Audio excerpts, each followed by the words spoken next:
We pray for many different things, and I guess the thing that we all pray for almost always, every time we pray, is for the sick, whether that be loved ones or even our own selves. In the last part of James chapter 5, there's a lot said about prayer and how it's connected with sickness as well. In James 5, verses 15 and 16, he says, "And the prayer of faith will save the sick, and the Lord will raise him up. And if he has committed sins, he will be forgiven." And we learn in this passage that prayer in sickness is not only about physical sickness, but it's also about spiritual sickness as well. And that the Lord has the capability to heal both.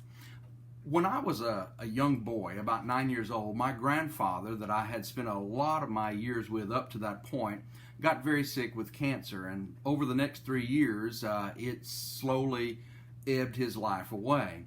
And I can remember watching him be very sick, but also knowing as a young child from ages 9 to 12 that for many years he had really not been a very faithful Christian.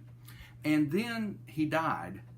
And at his funeral, the man who preached it, someone that was also very influential in those first 12 years of my life, told me a story, or told all of us at the funeral a story that I had not heard up to that point.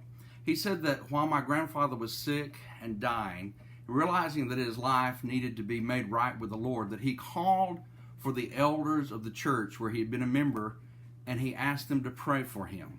A little earlier in what we just read, it tells us to call for the elders, to have them to pray, not only about physical sickness, but we also learn here also spiritual sickness. And many years later, after hearing that story, which gave me great comfort at that time, but many years later, I learned about these verses, and I learned about them in more detail than obviously I would have known as a young child. And they gave me great comfort in knowing that even though my grandfather was not healed physically of his cancer, he was healed spiritually. God gives everyone the same opportunity to have that spiritual healing. We may not recover physically from sickness, but we can always recover and always be well spiritually. Ask God and pray to Him, and God bless.